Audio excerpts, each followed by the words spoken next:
Hey everyone, Heather here, and in this video, I'm going to be talking about some of the characters from Final Fantasy XIV's A Realm Reborn. I'm really excited about this video, but also this is a part 2 to my last video where I kind of did a review and shared my thoughts about the game that is A Realm Reborn. So if you missed it, you can check it out right over here. Also, I'm not going to be talking too much about the Scions of the Seventh Dawn since I've already made a video on that.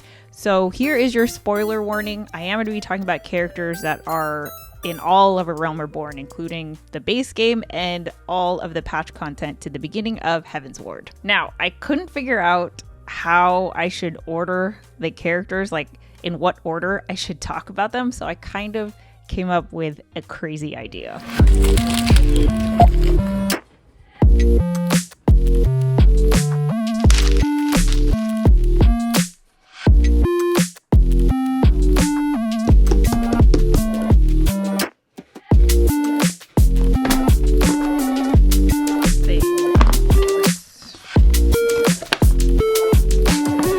Without further ado, I would like to introduce you to the newest character on the HeatherJustPlay channel, Bento the Benevolent. Yeah.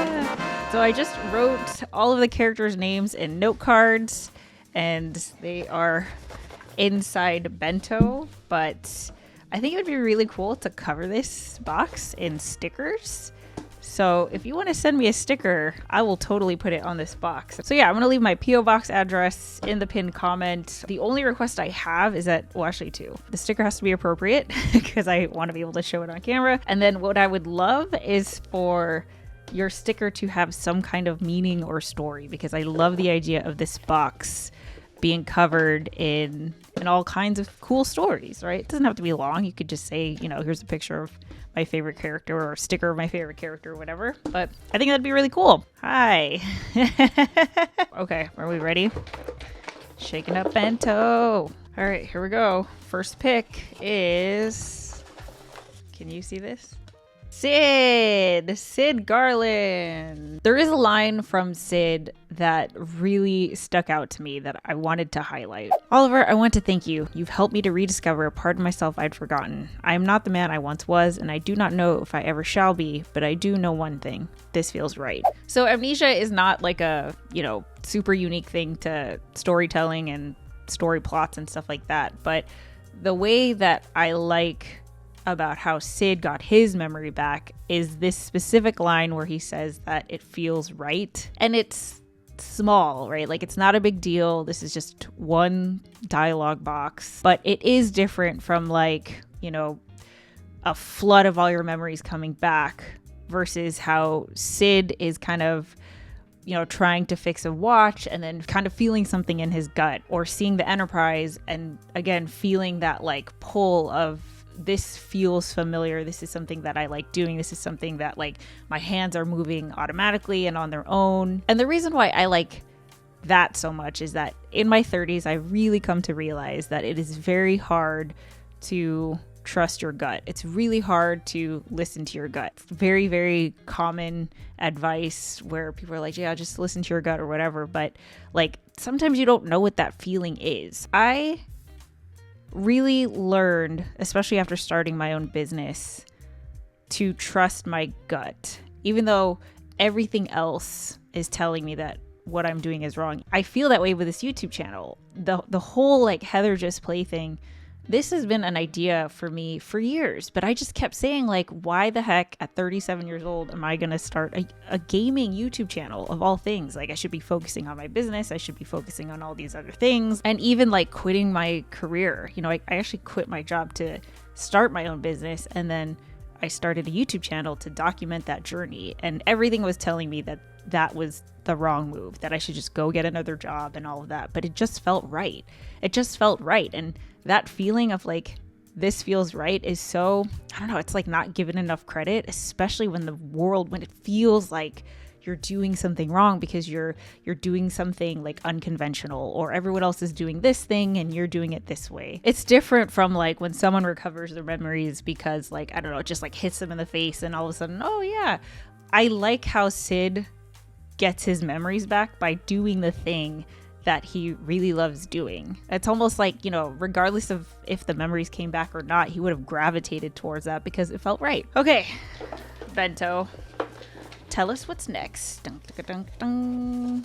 And Hori, Boulder, and Coltonay. I think it's Coltonay. Coltonay. So I really liked the scene with Hori, Boulder, and Coltonay challenging the Warrior of Light, Oliver Bentley, in a sparring match. I really found a parallel between two other characters, which I will save for when they come up because they're in here, but you can probably guess who I'm talking about. They could have easily been intimidated by the Warrior of Light because we do the same thing. We're all adventurers, we're all fighters, we're in the same like career, I guess. But instead of looking at someone who is better than you with contempt or envy or, you know, jealousy or resentment or anything like that, they look at the Warrior of Light and challenge them to a sparring match with the hope of like, I know I'm going to learn something from this. I know it's going to make me a better fighter, me a better adventurer. I know it's going to make me better at what I'm trying to do, and both of us win, even though it's, you know, sparring. So there's going to be someone who wins and someone who loses. I really think that's hard to do. You know, like in my experience, I feel like it's so much easier for people to see someone who is like their equal or on the same level, and for there to be some kind of like resentment. I don't know where the threat comes from or where the like, you know, I have to prove that I'm better or whatever, like all of that starts to come in, and it's unfortunate because it's just so not necessary. And I really think that both parties can win if they just like collaborated and worked together and made each other stronger versus like, I need to prove that I'm better than them. Even when Hori, Boulder, and Coltonay go down, like they're super excited. The Doman kids are like, heck yeah, that was so much fun to watch. Then they go back into the Rising Stones and they just start training. It's like, yeah, it's just a sparring match that was like, I don't know, 10 minutes out of the entire MSQ, but it was still fun. All right, next up is... Oh, we got a pink one. It is Shamani Lamani. Yay! I'm excited to talk about Shamani Lamani. So, Shamani Lamani is a Lalafell who was in the company of heroes. He is blind, and he's now someone who, I forgot what they're called, but he's someone who like brews wine. That's not the word. It's not brew. You brew beer. What do you do with wine? You make wine. Winemaker. Oh, a vintner.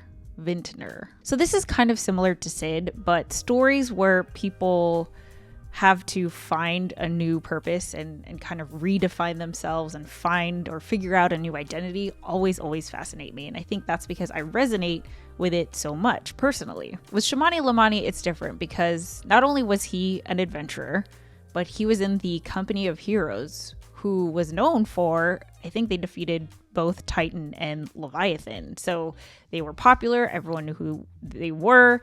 And presumably that's like, you know, the height of your career. Like that's before the Warrior of Light. That's a pretty big deal. Like who else is defeating primals? And I can't remember how he lost his eyesight. I think it was Titan.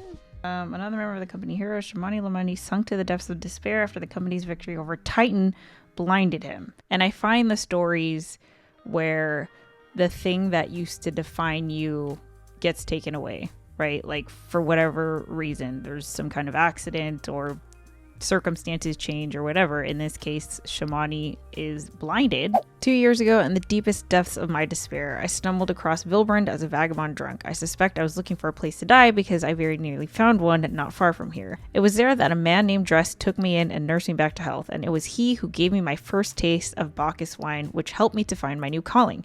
Though I am still a novice in the arts of winemaking, I would like him to know that I'm pursuing my dream. He had a sip of some like absolutely fantastic wine, and that set him on a path that honestly could actually make him more popular than his time with the company of heroes. I think the thing that really fascinates me about these stories is that it's just so much easier to give in to despair. Like I feel like it's just so much easier, especially for people where they're in situations where it feels like they are at the height of whatever it is that they're doing. And then for that to be all taken away, it's just so easy to feel like, well, you know, it's never going to get any better than that, or what could I possibly do now? I'm always interested in stories where people feel like they're at the end of the rope, but something changes everything, and then it's like they become this entirely new person that they never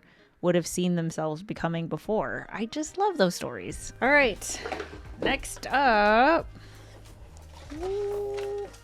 Thancred. Okay, so I said I wasn't going to talk about the Scions, but I had to write a card for Thancred because I can't believe that I didn't catch this the first time, or maybe I did, but Thancred was like totally a flirt in A Realm Reborn, playing through all of Final Fantasy XIV, like Shadowbringers Endwalker. That is not the word I would use to describe Thancred. Like, I completely forgot that he was like this.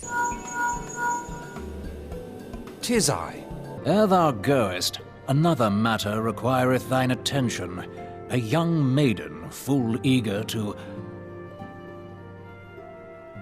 Wherefore inquirest thou of her fairness? But every line, oh my gosh, like every time you talk to Thancred in A Realm Reborn, he is talking about his lovers or like women or like flirting with Higari or whatever. And it's funny, it's, you know, it's charming, but I just completely forgot. There was one time though, I totally didn't catch this, and I wish I had my PS5 when I was doing this part of New Game Plus, because I wasn't able to record it, but the whole time I played A Realm Reborn in New Game Plus, I was looking for signs of Thancred being like stressed out, or like at what point did La Habrea take over his body. And there was one time where he was kind of sitting in the Waking Sands in a chair right outside the solar, and he was just kind of like slumped over, and he said something like, "Oh, don't mind me, I'm just, you know, pondering whatever's going on," or whatever. And I was like, oh, is this right before, like, is this the signs of stress? And then I think at that point he gets sent off on the mission to go observe the SCIONS, and then never comes back. So yeah, I already talked about Thancred, but I thought that was funny. All right, next up is what we got. Bento. Yugiri. Okay, I actually don't have much to say about Yugiri, but the one thing I will never forget was my vocal reaction of, oh my gosh, she's purple. I love purple so much that when I see it, it just totally captures my eye. And she was super cool. Like, the way that she fought was cool, and she was like all mysterious and cloaked and stuff like that. I thought her character was super cool. I'll definitely go into her character in more detail when I, you know, get into the other expansions of Final Fantasy XIV. But for now, in A Realm Reborn, I'll just say that she had like an awesome outfit. Next up is, who we got? Oh, I got two again. Is another pink one. Alphino. Okay, this one's also going to be a short one because I did talk about Alphino in my video where I talked about the Scions. But also, I am going to do another video just all about Alphino in A Realm Reborn because, man, I got a lot to say about Alphino. The only thing I'm thinking about is like how to format this video, because it highlights what to me is a very obvious, like, the writing's on the wall, and then it all comes crashing down. And I just don't like the idea of making a video where there isn't some kind of resolution. You know, in A Realm Reborn, I do think that is Alphino's rock bottom. And then as we get into the other expansions, he definitely grows and, you know, becomes a super awesome character. But yeah, in A Realm Reborn, man, oh my God. It was seriously like every time he came on screen, I couldn't help but cringe. Like, it just makes me sad. So yeah, I guess the only thing I can say about him is that stay tuned for another video that is going to be specifically about Alphino and Realm Reborn. All right, this is perfect. I'm like getting through the shorter ones because there's definitely ones where I have a lot to say. All right, next up is that Minbrita. Minbrita! MVP. Minbrita. MVP. I honestly don't have a lot to say because she wasn't in it for very long, right? But I will say, oh my gosh, she was a rock star. I can see how she would have easily been my favorite Scion just because I feel like she would totally be my friend in real life. She seems very like rough around the edges, but also determined. She's also an Archon, so she's obviously studious. And I can see why she did what she did. I just wish that she hadn't so she could stick around. Minbrita is also a little bit of a party girl, which I totally can appreciate, but she's also someone who's willing to take risks, right? Like I found it very interesting that when the Scions of the Seventh Dawn have this problem of trying to permanently get rid of the Ascians, they call her in because she can see things from a different perspective, you know, kind of provide that unique insight where you have a group of, you know, incredible people, the Scions, but when the Scions can't think of an idea, they bring her in. And I love that, like, okay, you are going to probably come up with some wild and crazy ideas, but that's why you're here, is because we've gone through all the ideas that we can think of. We need someone to think of something even more outside of the box. And I just love her enthusiasm. When she comes up with the idea, she's excited to try it out. She's excited to learn more and continue doing her research, and she's optimistic. And, you know, it's like, I really admire when there is a problem, instead of being frustrated and complaining and like, what are we gonna do? It's like a problem solver, right? I love people who just like look at it, and even if the solution isn't immediately obvious, like you are willing to be resourceful and figure things out. And she did that with such grace, with such enthusiasm, excitement, where everyone was also excited to chip in. I mean, if you have someone like that on your team, they make everything so much more fun, even if what you're trying to do is solve a problem. And unfortunately, that's all I can say about Minbrita, because that's all we get from her. It sucks. We're getting down here. All right. It is... who is this? Sir Emmerich. So the first thing I'll say about Sir Emmerich in A Realm Reborn, I think technically it's the patch content of A Realm Reborn. So like, I don't know, 2.1, 2, 3, 4, 5. I'm still confused at how all the points system works. Like I know that the whole numbers, 2.0, 3.0 are the expansions, but like I don't know how everyone remembers at what point each thing happens in like 2.2 and 5.3 and 4.4 and anyway, so when Sir Emmerich is introduced to us, I immediately notice his voice acting because it's incredible. Like, especially coming from A Realm Reborn, his just stood out immediately. I am Emmerich, Lord Commander of the Temple Knights. There's just so much more depth and realism to his voice. But also the other thing I really like about Emmerich's character was that he was a good guy, right? But he was actually questioning our plan, which I don't think had happened before. Like he straight up was like, yeah, Ishgard doesn't want to join your alliance. We are firm in this and we still don't want to join your side. I must reiterate that it would behoove your nation to rejoin the Eorzean alliance. Once again, I must respectfully disagree. And especially at that point, Alphinaud was like, how could you not want to? Like, how could you not want to join the Eorzean alliance? And here's all the reasons why you should. And he's still just like, no. I love that because that's when you realize that not everyone has the same view as you, right? As us, as Alphinaud. Not everyone agrees. Everyone has their own things that they're struggling with, their other priorities. So I found his character very interesting from the start. And it's funny because I didn't realize, you know, I still didn't know anything about Final Fantasy XIV, even as I was going through the game. I didn't watch any trailers. I tried to watch the trailers like after I had played the expansions so that there weren't any spoilers. So I didn't realize that Emmerich was going to be such a big part of Heavensward. But anyways, okay, next up is we're getting down to the end here. See, this is why I wanted to use a big Sharpie. What the hell does that say? Admiral Merlweb. Merlweb? I always want to say Merlweb, but I'm pretty sure it's Merlweb. So, the Admiral. She is my favorite Alliance leader. Well, actually, that's hard to say. She stuck out to me in A Realm Reborn. And actually, I think her voice acting was the best. Like, in A Realm Reborn, I think her character did it the best. So here's the thing about Merlweb.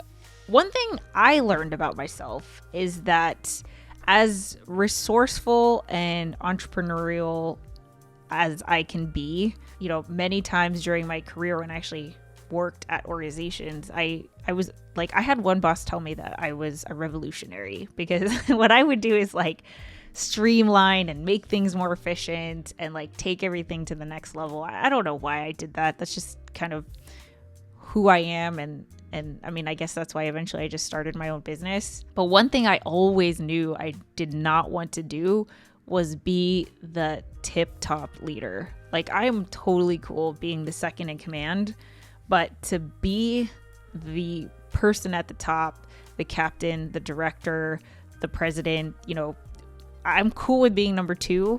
Being number 1 is so hard, and honestly something that, like, I'm sure I could do it. I just don't want to. Like, I wouldn't want that stress. It's really hard for me to make decisions. Like, I am a very indecisive person. And especially when it comes to like, when people are involved, like, I want everybody to win. So it's really hard for me to like pick a decision where people are excluded. And I think that is a skill that, like, you know, if you're going to be number 1, you got to be able to make those decisions. And Merlweb does this with such grace that, like, I cannot help but wish that I could shadow her for a day, because I'm just like, how you're so awesome. Like, I love how you just, you know what you need to get done. You know that you have to protect your people. That is your number 1 priority. And even if that means that, you know, it makes you look bad or people are questioning you or whatever, you're still gonna do what you believe is best. For me, I am drowning in doubt 24/7. Like, that's just like my base instinct. And, you know, I've been able to manage it, and I understand like how to not let it stop me from doing something as simple as this, like making a YouTube video and putting my, you know, opinion out there. But if someone were to ever question me and combine that with my self-doubt, like, I would just crumble. Merlweb just puts her foot down. Like, just is so, but not stubborn, right? Like, willing to listen. That's another thing about her, was that she is open to ideas. She has the like approachableness, right? She is approachable where you can feel like you can actually be truthful with her. For example, Y'shtola. I am aware that man bears part of the blame for the primal's existence. Nor am I ignorant of the Sahagins' reason for acting. They sought to secure a place to breed and multiply that their kind might survive. Self-preservation, as you say. But we have as much right to live and thrive as they. If our own survival is threatened, are we to lay down our arms and welcome oblivion? Nay. And so you kill, that you might live. Yet if living is a right, then that right belongs to all peoples, be they men or beastmen.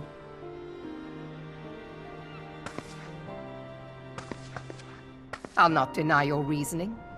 But when a storm gathers, it falls to me to see my people safely through it. That is my duty, and I shall do it.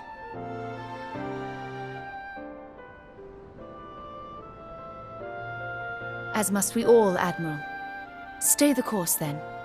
But know that it will lead to no good end. Y'shtola tells her exactly what she thinks. And I love that Y'shtola can feel like she can do that, because instead of keeping those kinds of concerns to yourself, like if I were the leader, I would want to know everything, right? Like, I would want to know everything. Tell me if there's something that I'm not considering. I'm only one person, so I would need a team to help provide perspectives that I might be missing. And then from there, that's when the leader should be making the decisions, like after all the cards are all laid out. But that is hard. Like, I've worked with leaders where I have brought up concerns and then like I get in trouble for it. I think it definitely takes a confident leader to be able to take feedback and for someone to kind of bring up concerns and for them to not take offense, to not resent that person for speaking up, you know, to stay calm and explain your side. Like, that is, you know, a rare breed. And Merlveb, like, there's so many instances in A Realm Reborn where she does that. Every leader is going to be exposed to people who disagree with them. Like, that's just a fact, right? Like, if you are leading a team of 100 people, there's bound to be people who just completely disagree with you, but you have to have the grace to accept that and still make decisions that are also in the best interest of the people who do not like you or who disagree with you, or, you know, talk behind your back or question your authority and all of that. And I feel like Merlveb just does that the best out of all the nation leaders, right? Because Nanamo seems really young. I like how she handled, like, I liked her whole, you know, I'm gonna dissolve the monarchy, try to do this democracy thing or the republic thing, but she also does feel very young and green, right? Like, she's still, I think, like, she's not that confident in it, which is why she's, like, you know, constantly guessing herself. And Kane, Senna, and everyone in Gridania, like, they're just talking to the trees. They're vibing. We also learn a lot more about Merlveb, and actually I did look up some info about her in here that is covered in an expansion, a future expansion. So actually, I think it would be a spoiler, because that fact, even though it's in this A Realm Reborn encyclopedia, it's not talked about in A Realm Reborn as far as I know. So we'll just have to save that for a future video. If you played through Endwalker, you probably know what I'm talking about. Let's get down. How many more? Oh, we have 2 left. All right, here we go. Oh, they're stuck. Oh, Nero and Livia. So this was the other, when I was talking about Hori and Coltene, I was thinking about these two, Nero and Livia. So where do I start with these two? So let's start with the comparison against Hori and Coltene, right? Because there's Hori, Coltene, and then Oliver Benley, or the Warrior of Light. For Nero and Livia, there's Nero, Livia, and then Cid. So Hori and Coltene admire the Warrior of Light. There's no resentment. There's only, you know, we are on the same team. We can make each other stronger. All positive. Nero, on the other hand, looks at Cid with just absolute contempt, right? Contempt. The feeling that a person or thing is beneath consideration, worthless, or deserving scorn. Yes, contempt. So from what I understand about Nero is that I don't think he was actually born, like I don't think he was highborn. I think he was lowborn. Born in rural Garlemald, Nero ever dreamed of leaving the squalor of his poor village. With much work, he secured entrance into the exclusive Magitech Academy, where he displayed a great talent for reverse engineering ancient technologies. However, his classmate Cid Garland proved a foil to his ambitions. Try though he might, Nero ever came in second and had to watch Cid graduate at the top of their class. Pride is hard to deal with, right? Like, dealing with your own pride is hard. And if you're constantly coming in second, I can see how that would be really annoying and how you would want to resent the person who is, you know, beating you over and over again. The thing that annoys me about Nero and his whole relationship with Cid is that Cid has no idea that there is this competition in Nero's head to begin with, right? It's like Cid is living rent-free in Nero's head and Cid has no idea. He's just completely unaware. He has no idea. When you get to the Praetorium, Nero goes on this whole rant and Cid is just like,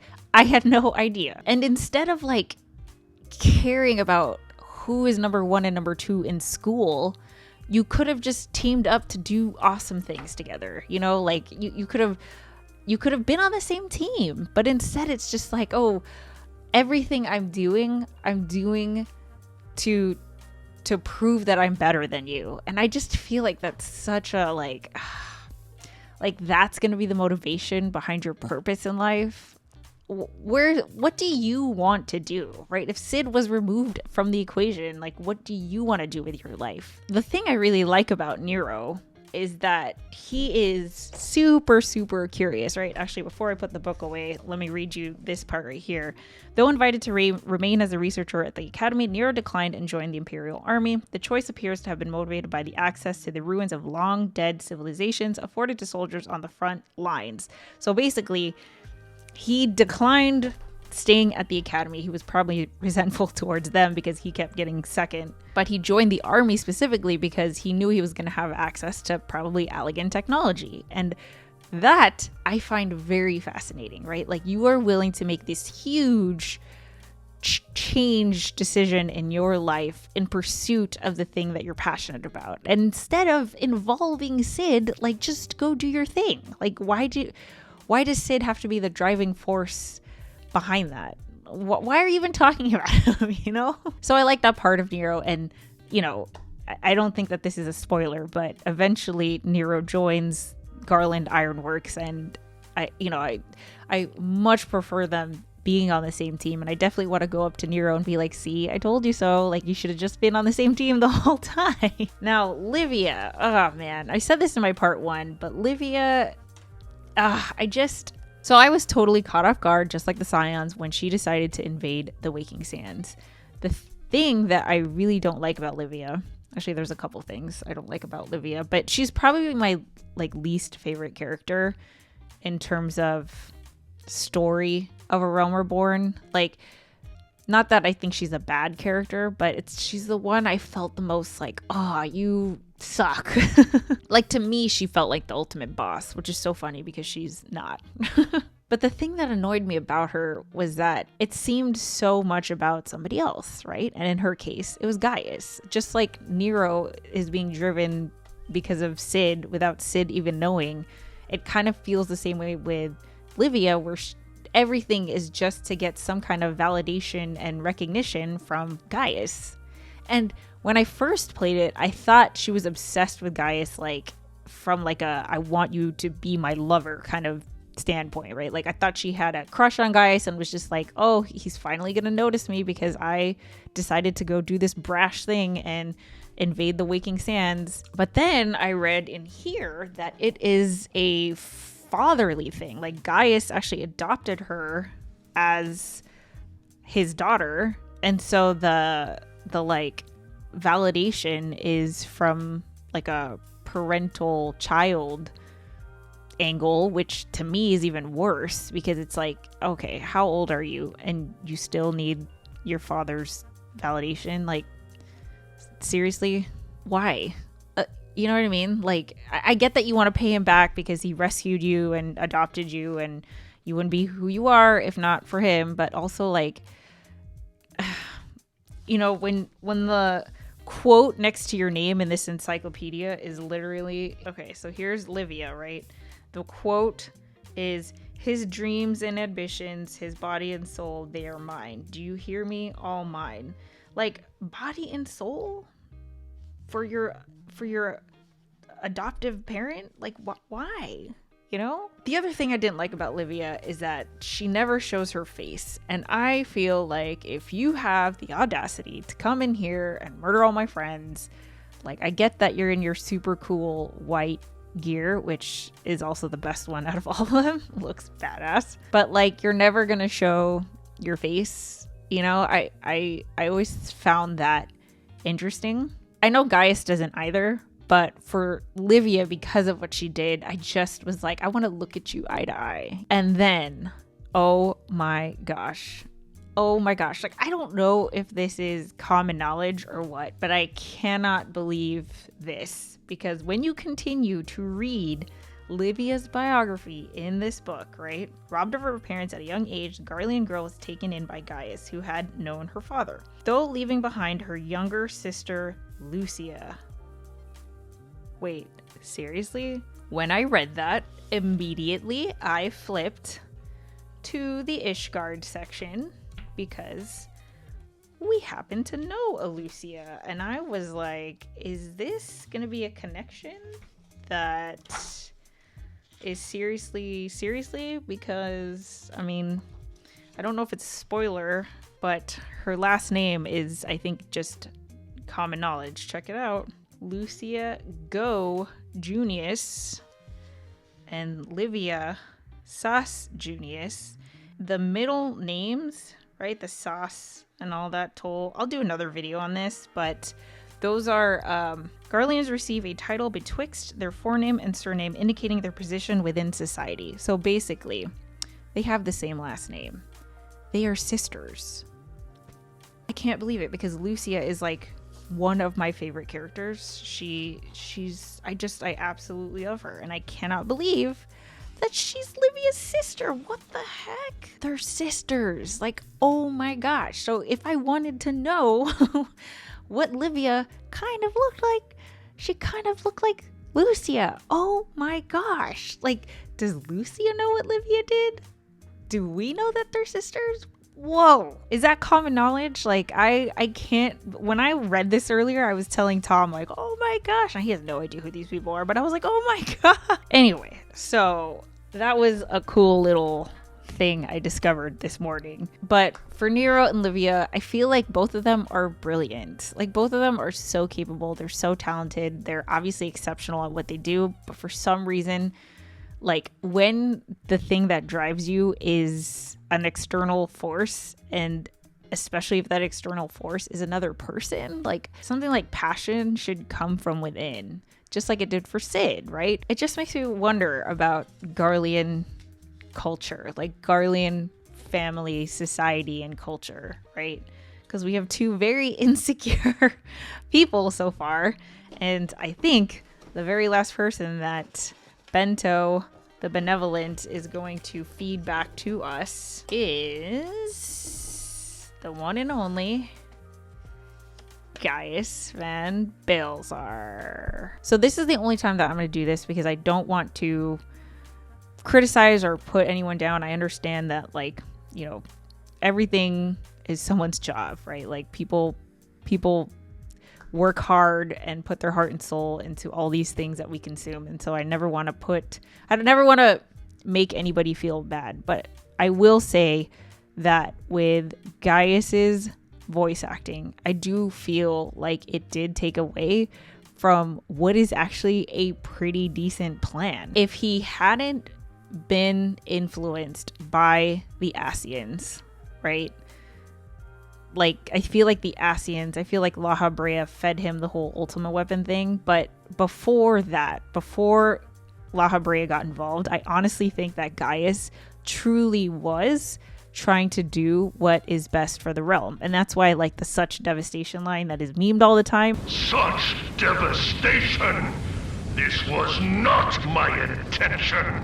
He is truly, like, upset about the havoc and the chaos that La Habrea has wreaked, because that was not his goal. Like, he wants to protect Eorzea and the world. He takes the Ultima weapon because he's sure that it is going to get rid of the primal threat, which is the threat that is bleeding the land dry of ether, right? And if they get rid of the primals, everybody wins. His plan makes total sense. But I do think the way that he talks about it, right, in that very, like, so exaggerated bad guy voice of, like, tell me, for whom do you fight? Tell me, for whom do you fight?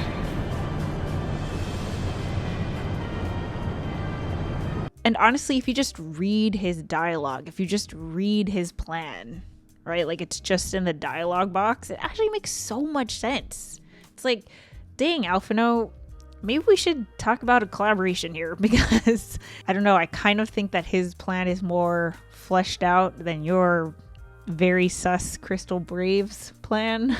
All right, I think that is everybody. I hope you enjoyed that. I'm excited to get into the plot and the characters of the expansions. Actually, I'd love your input on this. I'm not sure whether to make videos now about some of the characters just based off what I remember, or do I wait until I finish New Game Plus? Because I have a feeling that for some characters, my thoughts are going to evolve based on how impactful the second playthrough of A Realm Reborn has been. So I can't decide. Like, I don't know, maybe I just make a video now and also make a video after New Game Plus. I don't know. What do you think? Let me know in the comments. And with that said, I will catch you in the next one. Thanks for watching. Bye.